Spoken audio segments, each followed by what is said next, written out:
Laura Sanko here for Quick Hits, presented to you by Howlerhead. I am backstage in Jacksonville, Florida, getting ready for UFC 261, and I got to tell you, the energy here tonight with fans in attendance is absolutely insane, and the evening is just beginning. We don't even have all of the fans here yet tonight. It's going to be an amazing night, a mega pay-per-view card, 3 title fights on the line, an ESPN Plus pay-per-view, which we will get to in a second. But right now, I have to introduce our favorite guest, the guest that always helps us make some money on these fights. Because, Gianni, I got to tell you something. There is nothing more fun than watching a mega pay-per-view card, except for watching a mega pay-per-view card with some money on the line. So as I was thinking about this card, I'm so excited for it. But it got me to thinking, this is the type of card that feels so big. It's going to bring in different types of bettors, more casuals like myself. How does that affect the overall market and how you look at stuff? You nailed it. That's exactly what is happening. And I expected it going in, that this was going to be one of those cards that I compare to a Super Bowl when betting the NFL, meaning there's so much casual bettors and recreational bettors that the bookmakers have to adjust the lines for that, meaning they're not concerned about the sharp bettors like they are week in, week out, day in, day out, because the public money is going to outweigh it by such a big amount.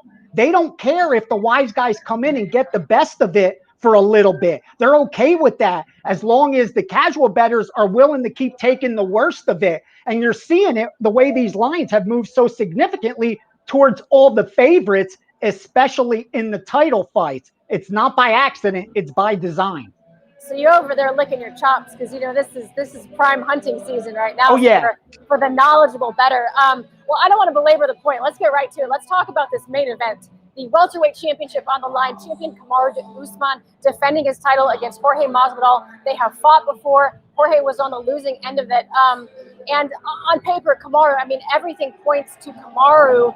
But Jorge Masvidal, we all know he brings that X factor. He's going to do wild things out there. How are you approaching betting this fight? For myself, it always comes down to what is the betting line. And right now, this line is just way too high. And here's what I mean. If you're betting Usman right now and you cash that ticket, that's a bad bet. Bad bets cash every day, just like good bets lose every single day. And here's why. That bet, Usman opened a minus 300 favorite. The break even there is 75%. He's now minus 430, 450. The break even's well over 80%. Any margin you may have had for profit is now gone. You're now hoping to be the product of good luck. And Usman should win this fight. In rematches, the winner of the first historically wins the second, especially in title fights. It's upwards of 80%. When they're favored, it's even at a higher clip.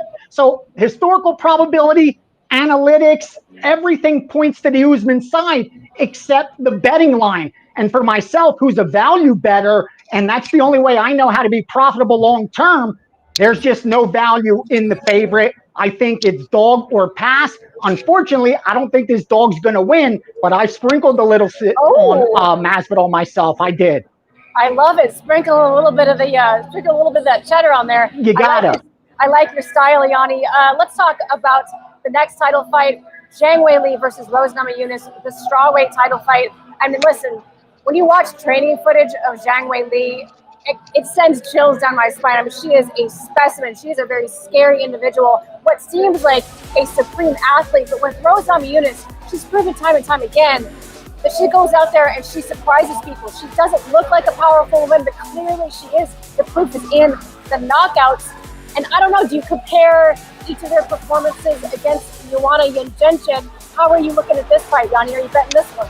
You have to, because it's a comparable fight. And more importantly, Joanna's an elite opponent. It doesn't get more tougher than that. So you can trust what you're looking at. It was elite opposition. With that said, another situation where the bettors are lining up on the favorite because of what they remember, what bettors remember what they saw last. And what they saw last was Zhang Weili light up whoever's been in front of her. She's fought 5 times over the last 2.5, 3 years compared to Rose, who has fought once a year over the last 3. So she hasn't been as active. And I think, once again, that's why this line is higher than it should be. I sprinkled a little bit on this underdog as well. I think Rose, with the reach advantage, has a little bit of, I even think, strength of schedule advantage. Been more tested thus far, I think, in the UFC. Getting all that plus money, I think it's worth a little dog action there. I like Rose. I'll be cheering for the dog in the co-main event. We need to get you one of those Parmesan graters that they have at the Italian restaurants. So you can just sprinkle some cheese. You got to sprinkle a little something on there. All right. Well, the last title fight, a very intriguing matchup, women's flyweight, and the most dominant women's flyweight we have ever seen, Valentina Shevchenko. She breaks all the records for this division, but she's taking on a very interesting test in Jessica Andrade, who has fought at bantamweight, who has been the champ at strawweight. She's kind of like the Goldilocks of these divisions here, a little bit too big, a little bit too small, and it feels like flyweight might be the class for her. It might be just right. And if you look at her fight against Caitlin Chikagian, I mean, man, what an impressive performance. Now, I saw the line. You'll have to correct me on whether it's moved since I looked at it last, but obviously Shevchenko, a very heavy favorite. However, not as big of a favorite as I was kind of expecting or used to seeing her in these positions. Why is that?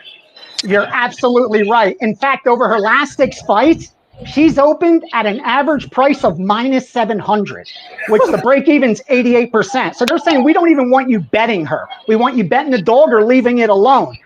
This one, even though the books expect Valentina money, they know they couldn't put that line too high because the sharps would definitely take advantage. They already are taking some of the dog money. You're seeing that. But there's just so much public money on Shevchenko, it doesn't even matter. They're betting her as if they already know the outcome. And here, let's end the suspense. I may end up looking like the biggest fool at the end of the night, but I'm comfortable doing that because I know I've made my living by finding value. And I think betting all 3 underdogs, worst case scenario, I'm going to either turn a little profit. I'm hoping to catch one to break even or turn a little profit.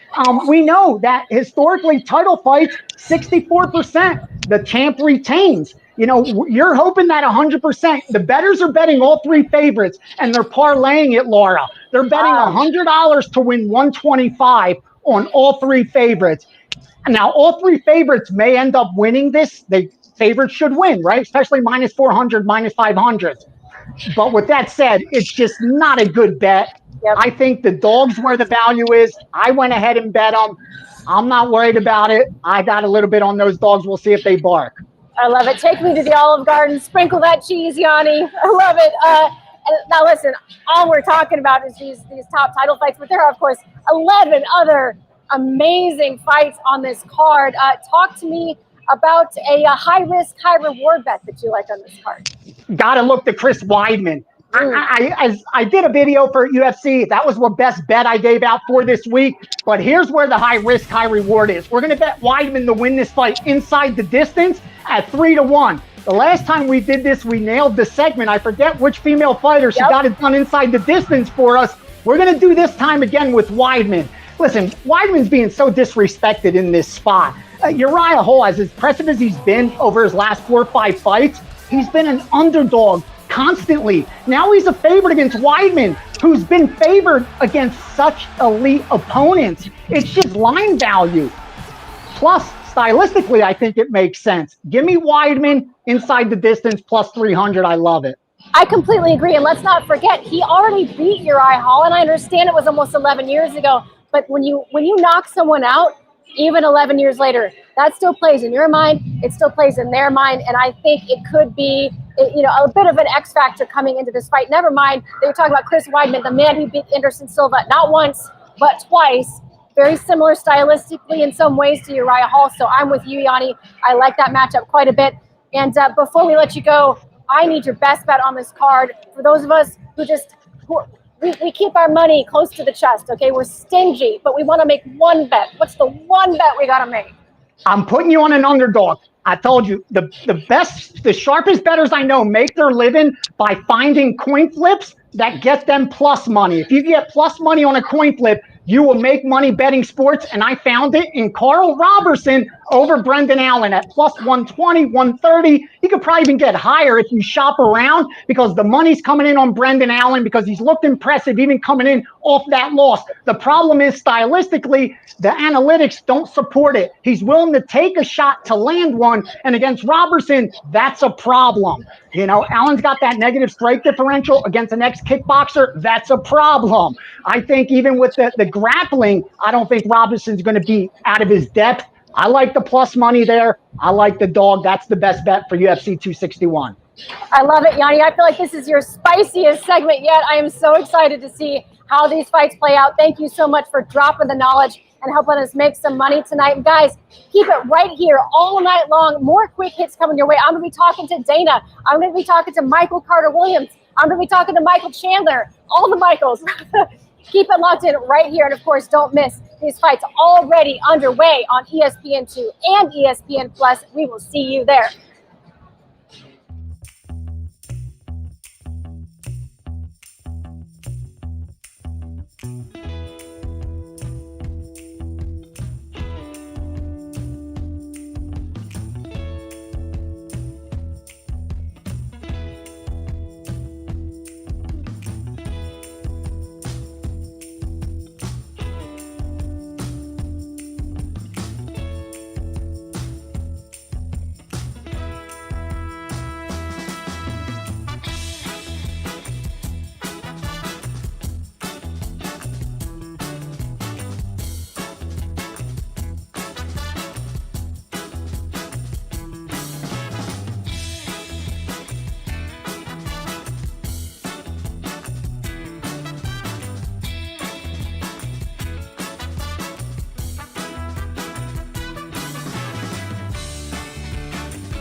In uncertain times, the old saying is true. The show must go on. And it did, for a full year. Though you should know it wasn't easy. It wasn't the same. Something was missing. Someone was missing. Thank you all for the support. Thank you, everyone. Thank you for having me. We've missed you immensely. We've missed your passion. It's been 414 days since we could all be together in a packed house. And history was made that night last March in Las Vegas, when Zhang Weili and ZHANG poured their hearts into the greatest female fight in UFC history.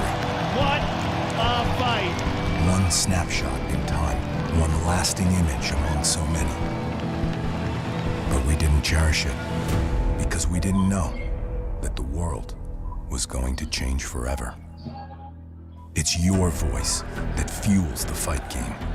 It carried Stipe Miocic in front of his hometown of Cleveland and Alexander the Great as he made his way to the octagon in Stockholm.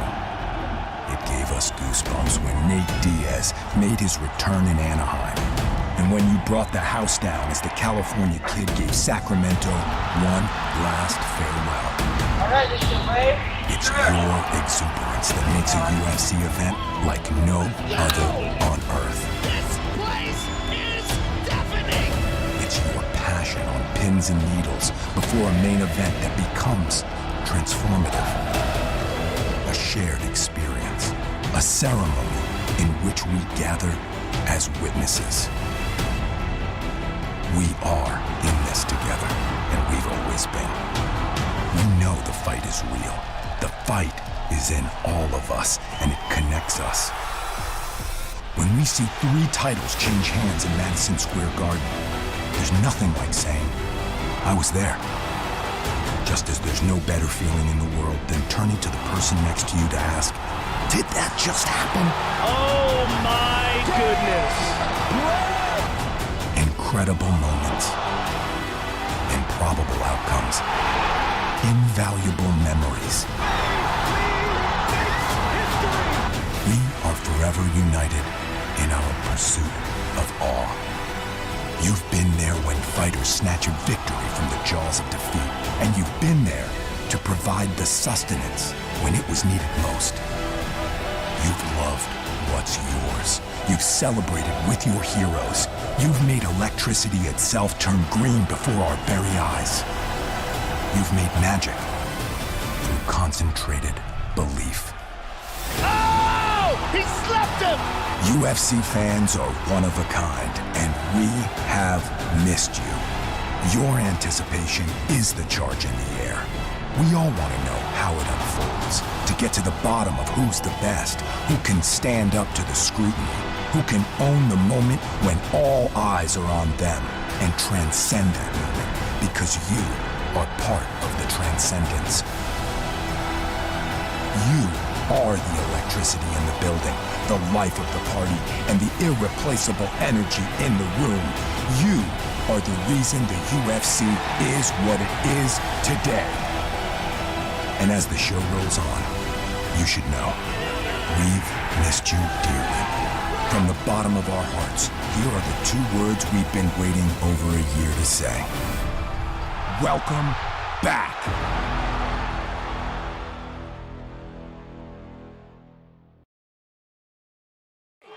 We shall see how it goes for Zhang Weili in title defense number 1. Woo! Weili with that right hand. She is fast. 所以在那场比赛，我们能看到伟丽在上场的前 Oh, right hand. 第1回合或者第2个回合的时候，你能感觉到他不是在没有在状态， Oh, solid right hand by Joanna. 进去状态了。但是后来他慢慢找回了自己的状态。Oh! Biggest shot of the fight right Oh, she's got to hurt a little bit. I'll tell you what, these girls are not playing it safe. Oh, big left hand by Joanna. 但是伟丽，她一直在坚持，她很坚强。 The push kick is there, okay? The push kick is there. Oh! That was nasty. Well, Joanna suggested this was going to be the greatest strawweight title fight in UFC history, and Huh, I think it already is. Oh! Oh my goodness. crowd at a fever pitch here. Wow. What a first 3 rounds. Woo! And I don't know who won any round yet. Joanna's got a big hematoma on her forehead now, folks. Deep breaths. I'll go back to the gate. Oh, man. That's a tough visual right there. Oh, man. Heart rate down. 动动动，右手蹦踢，然后天，然后有摔的。 The toughness, the heart, many human beings out there just can't relate to it. They're laying it all out on the line, man. Zhang Weili has never seen championship rounds. 这场比赛呢，通过我和乔安娜的比赛，我收获了很多，尤其是潜能。 Oh, left hook! Oh my goodness! Knee from Joanna. This Oh, is man. crazy. 人的潜力是无限的，只是你要去开发它，去激发它，对，然后一定要对胜利的渴望。 Oh, big shot by the champion. 然后等他来动，一起动，一起往前，这个最后要赢。 Oh my goodness. 但是我们克服种种困难，然后去打比赛，然后又赢得了比赛。 Oh my goodness. Power shots on both sides. 遇到困难的时候，不要说遇到困难我要放弃，遇到困难我们要想着怎么样去解决问题，解决困难。 Oh, spinning back fist lead for ZHANG. And a counter right from Zhang Weili. Wow. Arguably the greatest fight in women's mixed Holy martial arts smoke. history. Holy smoke, what a fight. Well, John Jones and Alexander Gustafsson fight goes into the Hall of Fame this summer, and this is a no 100%. doubter. 100% this is in the Hall of Fame. It has to.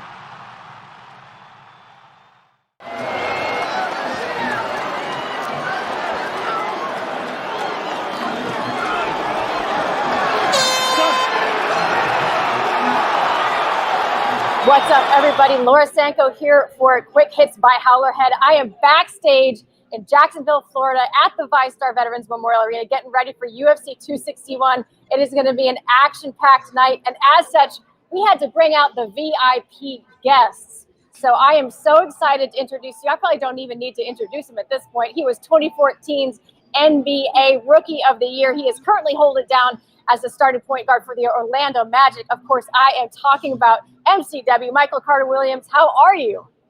I'm doing great. Thank you guys for having me. It's an exciting event tonight, so I'm happy to be here. I appreciate you guys having me. Absolutely. Now, we knew we had to have you because anybody who follows you on Instagram or any type of social media knows that you are a massive UFC fan, and not just, you know, one of those fans that only gets the Conor cards. You are a true UFC fan. So I'm going to test your knowledge here in a little bit. But before we get to these fights, I'm dying to know, like, what got you into UFC? When did you become a fan? My stepfather, he was in the UFC for a while. What? You know, he's been No UFC one prepped me on that. No one prepped me on that. That's amazing. Yeah, I'm talking like UFC 1. Like when I was younger, he made me, you know, watch UFC 1 through, you know what I mean? So yeah, I've been a UFC fan for a long time. Oh my goodness. Yeah, I don't miss, you know, any events. So I've been an MMA fan, let's say, for a long time. So, you know, I love to explore, you know, the game, and, you know, I've just, you know, just dabbled in the game here and there. Just a huge fan. I saw the picture that you took with Forrest Griffin over there at the PI. Were you one of those people like myself that, I mean, I was kind of a fan before, and then I saw Forrest Griffin versus Stephan Bonner at the end of Tough One, and then, I mean, that was when I was completely hooked. How about you? Yeah, you're completely right. That fight really, you know, was an eye opener for me. I was like, man, this is an unbelievable sport, you know, just because of, you know, that one fight. And like you said, I got at the UFC, a real good experience. Yeah, and I know you train too. I saw a picture of you post training. You're a white belt, is that correct? A white belt, BJJ? Yeah, still a white belt. Sensitive that subject. Still counts. It's a belt. It's a belt. Yeah, no, it's tough to train during the season, and, you know, with COVID going on. Yeah. So, but I'm enjoying it, man. I love it. Do you have any stripes? No stripes. No, nothing. Gotta get those stripes, Michael. Gotta get those stripes. No. It's still super early for me. A couple months of training overall, but you know, like I said, it's hard to train during the season, so I can't really be consistent with it. So. Yeah. Well, sorry. I mean, I'm clearly backstage. I'm sure you can hear all the stuff that's going on. No, someone's got a forklift going somewhere, so I apologize. But you know, I don't play basketball, but I do a lot of jiu-jitsu. How would you compare the difficulty level of an NBA practice versus how hard it is for you to put in like one of those grinding BJJ practices where you're drenched in sweat at the end? Like, which one's actually harder? That's a good question. I'm trying to think of, you know, if somebody was first to come into an NBA practice compared to first going into a BJJ practice. So yeah. I don't know. I don't know which one is tougher. I know that in both sports, I remember, you know, when I first started out, you know, playing basketball, I would learn a whole bunch of stuff, and then I would go play the court, and it was like I just forget everything. And the same thing with jiu-jitsu. Like, I'll learn, you know, for a week, and then I'll be like, all right, I'm gonna roll with somebody, and then everything I learned was just out the window. So it definitely takes some time to learn, and, you know, I'm starting to be able to think and move at the same time, which is a big part of basketball as well. You know, you got to think on the fly. It's a quick game, and it's the kind of same thing as jiu-jitsu. That is the key. When it starts to become intuitive, it just like opens all these doors. So I'm excited to see your journey there. And I got to tell you what I'm excited for tonight, and that is fans being in attendance. I'm so pumped for this. And I know you're a guy who watches almost every card. What have been the pros and cons from your perspective as a fan of like not having fans? Because I kind of thought it was kind of cool in some ways to hear the coaches and some of the things we weren't always privy to, but how excited are you to have the fans back? I'm super excited to have fans back. I was able to, go to a few events. I've been to one. I've been to the Masvidal Ben Askren. I've been to Nate Diaz and Anthony Pettis. I was at when Connor fought Max Holloway in Boston. So I've been to a few events, and having fans there is amazing. It just brings up the energy in the room. And every sport's always better with fans. When I play, it's so much better with fans. But it was cool to be able to hear the coaches, be able to hear the impact of the punches, and that regards it was cool. But I miss the fans. Well, they are back and forth, and I am so insanely excited for these fights tonight. And so, like I said at the top of the show, I know you are a very educated fan. You got your podcast going with Michael Bisping. Best podcast name ever, by the way, Mic'd Up. How perfect is that? Two guys named Yeah, Mike. it was great. It was great. We were like, oh, man, it's got to be Mike something, Mike this. Has to be. Yeah. Has to be. So let's go from the bottom to the top. We have a women's flyweight title fight, SHEVCHENKO versus Andrade. Give me your thoughts on that. I'm going to need a prediction and a method. I'm big on the favorites tonight. I'm going to go with SHEVCHENKO. I think she, wears Andrade a little bit, uses her length, and I feel like she gets it done. I feel like she gets the finish. I like it. And any prediction how? You think it's going to be a knockout, submission? What do you think? Yeah, I think it's going to be a stoppage. I think she stops her. I think, I don't know if she, knocks her out cold, but definitely a TKO. All right. I like it. And then ZHANG Weili, oh my gosh, how amazing is she taking on Rose Namajunas, who, has a tendency to surprise people. What do you see in that fight? Yeah, oh man, I think Weili's going to win. Something is telling me that Rose is going to come with it, but I think Weili wins. Rose is just so long, but I think Weili's going to be able to get on the inside. And I think in the later rounds, Weili's going to come alive a little bit. I know Andrade, she had some success on Rose, in round 3 in her fight. So I think those 3, 4, and 5 rounds, I think Weili's going to be able to get in a decision. And then finally, the fight that I think a lot of us are, so excited about, the rematch, Kamaru Usman versus Jorge Masvidal. A fight that on paper, heavily favors Kamaru Usman. But, man, Jorge just always brings that X factor. You just never know what he's going to do. What do you see in that fight? Yeah, I've touted Usman in the past, and I'm done doing that. I think he wins. I think he's confident on his feet. I think he's better on his feet than he was the first fight. I think he's more confident in his jab, and working with his new coach, I think, it's got his hands, a lot better. So yeah, I think I'm going with Usman. I think he uses his ground game again, and I think he gets another decision win. All right, we've got 3 and still some strong predictions there, my friend. Thank you so much. Go enjoy these fights. Go get rested up. I know you got a game tomorrow against the Lakers, so good luck in that. And thank you so much for taking some time for us. We very much appreciate it. Thank you for having me. I really appreciate it. Thank you. Absolutely. And guys, you stay right here. There's more coming your way all night long. Head over to ESPN2, ESPN Plus. These prelims have already kicked off. We'll see you there. Thank you.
Usman saying that I had a built-in excuse, it's whatever he wants to say. We're gonna fight, right? Ready, front headlock, right where we started. All that crap you're saying, nobody believed you before the fight. Definitely nobody's believing you now, because when you had the chance, you had a 6-day knee that obviously wasn't in that type of shape. All you chose to do was a stalemate. There's no way in hell somebody that takes a fight with me on 6-day notice, I'm gonna let him walk out of there conscious. Get a partner that'll push you. People just don't understand the importance of a fight camp. Going into a 5-round title fight, I mean, you have to be in the best shape of your life. And it was really just a conditioning issue in that fight. It was not skill, that's for sure. Last go. I learned a lot in that fight. I learned the ceiling and his floor. He doesn't know my ceiling. He knows what I'm kind of like. We're gonna find out. Let's go, you know? That's all I got to say. Let's go, man. Come on.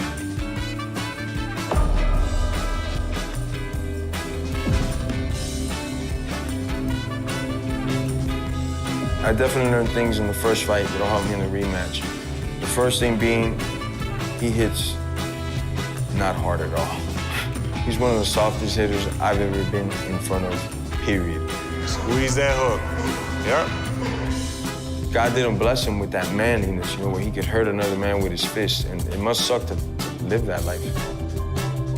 The game in both of us, mine's way better. In game, I mean the ability to fight through pain and fatigue. This guy is not a mean person. These guys, they see me and, you know, I'm a nice guy, I'm quiet, I don't talk unless I have to talk. I don't sell, you know, I mean what I say and I say what I mean. And guys don't realize that until they step inside that octagon with me. I am the undisputed champion of the world.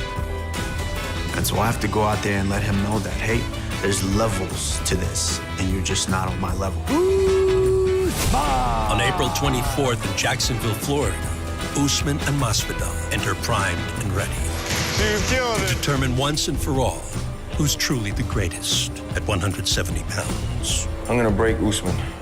I'm gonna get in there and I'm gonna test his will from the very first second to the very last second. This dude is embracing the bad guy. Love me, hate me, watch me perform. There's some bad out there and you don't want to wake them up. I'm gonna take his ass out. Will there be a baptism? Will Masvidal break through? Out cold! Any one of these fools can get it. Any one of them. But he keeps running his mouth.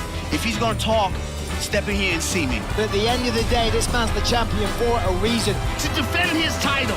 Kamaru's been there, done that, and he's unfazed. You're a champion because you jab. It's because you jab, baby. And That's still! Taking what from who? Put some respect on my name! April 24th is gonna be and still welterweight champion of the world. This is it. This is for all the marbles.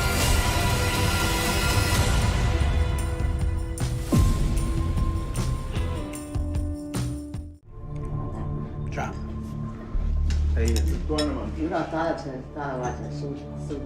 中国交必须交人民币。伟力的成功对于 MMA 在中国的推广是非常大。然后完了以后，还有那个，伟力在夺冠之前，然后我们没有看到中国的一些主流的媒体，比如说像他们正面报道过这个 MMA 这项运动。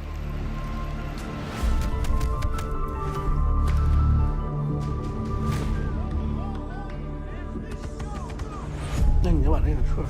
伟力在成名之后，我觉得他没有什么变化，每天吃饭、睡觉、训练，然后一直在重复这些事情，这是他的工作。真的比较长期的。你想，就我们，其实这1年没有比赛呢，我就是一直在弥补自己的不足和短板，然后一直在训练，没有停歇。没有，走。缺了哪里，然后我们就找更好的教练来弥补我们自己的短板。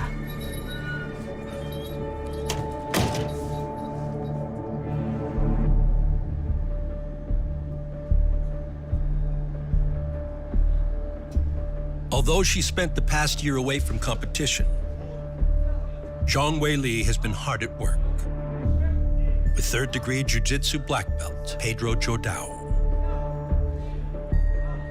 and an intense focus on grappling continues as the title bout with NAMAJUNAS looms large. She put a big effort in training grappling and jiu-jitsu because she was very good on striking. And when she's on the floor, she go for the finish.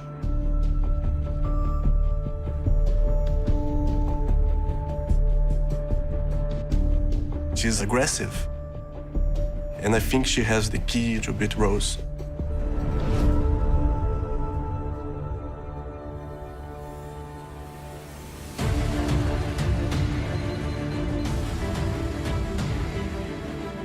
这次比赛呢，我准备了很多。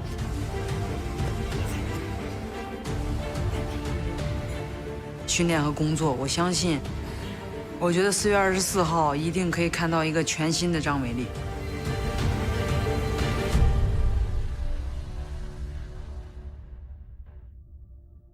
Bom, acho que essa minha agressividade é o que me faz ser uma das melhores lutadoras de todos os tempos. E acho que a Valentina vai sentir o peso da minha mão, vai sentir a pressão da grade, e é para isso que eu vim. Doesn't matter what I will have to do in this fight. Ground, stand up, wrestle. I know everything. I have the key for everything. Doesn't matter what my opponent gonna do. I will be the best. Oh, head kick, it's it. Oh my God. Oh Valentina SHEVCHENKO with a huge highlight tonight. Terrible. Bom, hoje à noite eu tô trazendo todas as minhas armas, tô preparada. É uma Jéssica que vai entrar pra dentro, que não vai dar espaço, que vai fazer de tudo pra ganhar esse cinturão. Oh! Wow! Jessica Andrade! Wow! I will show the great skills, the technique, everything that I was preparing so hard during 28 years of my martial arts career.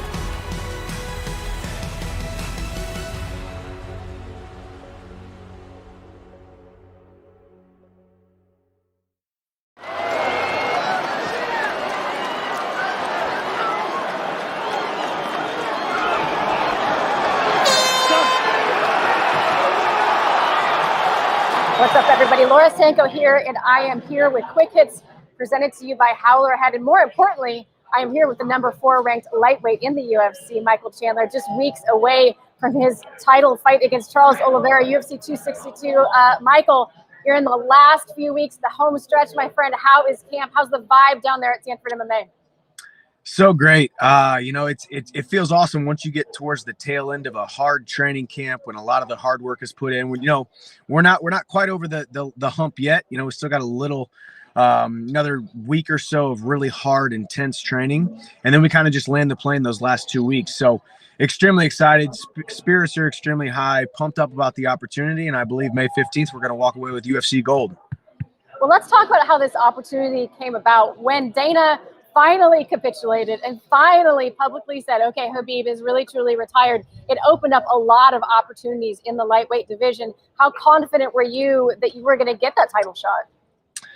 I wasn't confident at all. You know, I think I've been around this sport long enough to know how it works. Obviously, I haven't been with UFC for very long, but I do know the UFC makes, you know, they make a lot of decisions that they need to make, when they need to make them and how they need to make them, based upon their best business practices or what divisions look like. So, you know, being the new guy coming in, I didn't expect or ask for title shots, didn't ask for crazy amounts of money, didn't ask for anything. I asked for an opportunity to come into this organization and not just join the party, but kick down the door to the party. And that's what I did at UFC 257. And then with Khabib retiring and Poirier and McGregor fighting each other for a trilogy, that left the door open for at least me, Oliveira, and Gaethje. Turns out it's me and Oliveira. And they didn't even finish asking me whether or not I wanted to fight for the title or not. My answer was yes. I said, send the contract, tell me where to be, and I'll be there. Well, I love it. And as soon as those tickets went on sale, man, they were gone in minutes. So you might be the new guy, but you were absolutely the guy, the right guy. And again, we're going to have fans in attendance. And I got to tell you, being here in Jacksonville right now, it's almost weird. Like, I'm almost rusty from my position having these fans around, but the energy here backstage is crazy. I've missed it so much. Just talk about how exciting it is to be in one of these first cards back with fans. It's so awesome, you know, and obviously Florida, where you're at in Jacksonville, and then where I'm fighting in Houston, the state of Texas, they've kind of been, you know, spearheading the charge to be able to get back to normal life. And quite frankly, Dana and the UFC has spearheaded live sports being back on TV, back in competition, and now back in packed arenas. And I think what you're going to see, what you're seeing tonight in Jacksonville at UFC 261, and that thing sold out within the first day. UFC 262 sold out within the first couple hours. So I think you're just seeing the result of a year-long starving of mixed martial arts crazed, hungry fans who want to go see live competition. They want to feel the electricity inside of an arena for a UFC card, and that's why they sold out so quickly, and that's why the UFC's bringing out the big guns and stacking these cards. So I can't wait for UFC 262. Can't wait to watch UFC 261 tonight. About to order that pay-per-view and start watching the prelims here in a few minutes. So couldn't be more excited, and man, May 15th is going to be one of the highlights of my entire life. Well, let's talk a little bit about Charles Oliveira. I mean, he holds a lot of records for finishes, for submissions. He has a dangerous skill set. How do you rank him in terms of opponents that you have faced, both previous to the UFC and, of course, that amazing fight you had with Dan Hooker? How do you rank him in terms of all the opponents you've had throughout your professional career? I think Charles Oliveira is up there. You know, when you look at having the most submission wins in UFC history, the amount of bonuses he has via submission, the man knows how to go out there and strangle you and choke you. So we got to be on our P's and Q's. I'd say he's definitely top 3.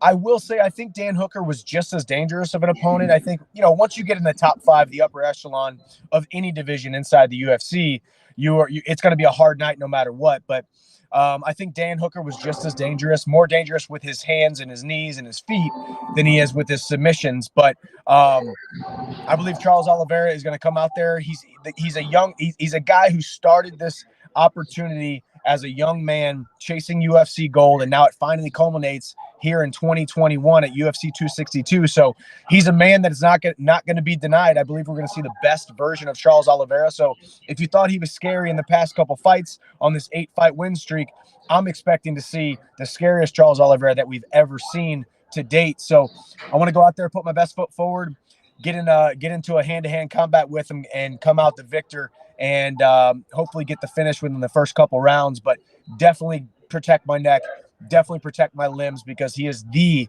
most decorated submission ace in the history of mixed martial arts. And look at it kick in yet another door, I'm sure you are. And I read somewhere, Michael, that your dad is actually going to be in your corner for that fight. Is that true? He is finally my dad's always been in my corner, but obviously with the pandemic and the coronavirus restrictions, travel restrictions, my dad hasn't been in my corner the last 3 fights over a year. So it just it's so perfect. And as I've said numerous times, with 20 different things, it seems like you couldn't have scripted this entrance into the UFC for myself any better. To be able to fight in front of 20,000 fans for the UFC lightweight title, to have my dad in my corner, to finally have my wife in my, sitting there cage side. She hasn't been at a fight in the last couple fights over a year. So my dad is there not to coach me. He's not there to give me instructions, but my dad is there as a beacon of what hard work, stick-to-itiveness, and pulling yourself up by your bootstraps means. And that's what I've always considered myself. Small guy, small town, Midwest kid, heart of America kid, blue collar athlete, be the hardest worker in the room. And that's what my dad and mom instilled in me since I was born. And that's why I truly believe I'm fighting for the UFC lightweight title here in a couple weeks. So he'll be there, and I can't wait to wrap that belt around his waist.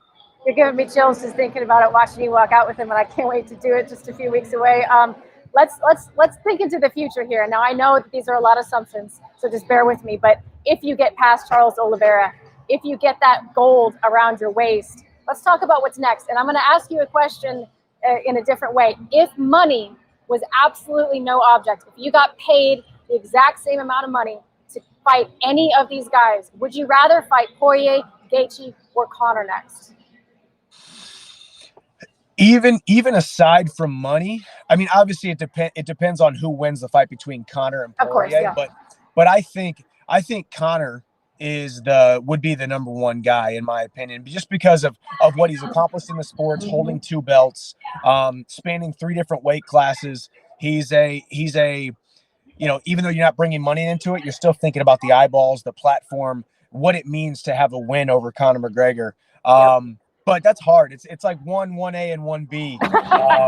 And that was the beautiful thing about me signing with the UFC, knowing that every single fight inside the top 10 is so exciting. You know, the whole entire top 5, top 6 are all ridiculous matchups. And then you start realizing that the guys from 10, 9, 8, 7 are kind of surging down. You got Beneil Dariush, who's going to be fighting Tony Ferguson, who may come in and sneak inside that top 5, top 6. So it's a perfect time. Conor will be my pick, but we'll see how many adjustments, how well he makes the adjustments against Dustin Poirier July 10th. All I know is that hopefully I'm there, UFC belt in hand, sitting cage side watching my next opponent fight. Well, I can see it in my mind. I have a strong vision, so we'll see if that vision comes true. But before I let you go, I would be remiss if I didn't ask for your thoughts on tonight's main event. I know you have a lot of reps with one Kamaru Usman, the welterweight champion, a rematch against Jorge Masvidal. And listen, it's a fight that on paper, you know, heavily favors Kamaru Usman, but we all know Jorge brings that X factor. You never know what he's going to do, and he's a guy who is literally has fighting in his blood. Talk about this main event and how you see it going down. I mean, you're a guy who's had hands on Kamaru Usman. Here's some insight here. Yeah, there's no doubt that Kamaru Usman is one of the greatest champions on the planet, one of the greatest athletes and competitive minds, competitive spirits on the planet. With that being said, I think he's even increased that calling on his life, increased that belief in himself with these last couple wins that he's strung together. But when you think about Kamaru, or whenever you think about George Masvidal, a guy who lost to Kamaru Usman, but he did it on 6 days' notice, the question remains to be answered: how well does George Masvidal do with a full training camp? As you said, he's a consummate, not just professional fighter, but a street fighter, a guy who has warrior blood, warrior spirit inside of his DNA, a guy who's been fighting since he was a young teenager, and now he's fighting on the biggest stages of his life. I believe we will see a much more competitive fight tonight between George Masvidal and Kamaru Usman. I still think, as you said, you still have to side with the champion. He's still more heavily favored, is Kamaru Usman. But if there ever was a wild card, if there ever was a guy who could step up and get the job done against Kamaru Usman with the full training camp, I say it's Jorge Masvidal. I'm excited to watch that fight tonight. As I said, I'm about to go turn that pay-per-view on and enjoy UFC 261. We will see. I believe we're going to see a really great scrap. 3 championship cards on the fight. Pumped about all of them and can't wait to go out and view it. I love it, Michael. Thank you so much for your time. We very much appreciate you chatting with us for a minute. Man, every time I hear you talk, I keep thinking, these guys better watch their jobs out there, right? Thank you, Laura. I appreciate it. First, maybe some commentating later. I can't wait for UFC 262. May 15, guys, in Houston. Don't miss it. And tonight, guys, these prelims already kicked off on ESPN2, ESPN Plus. Don't miss it. We'll see you there. Thank you, Laura.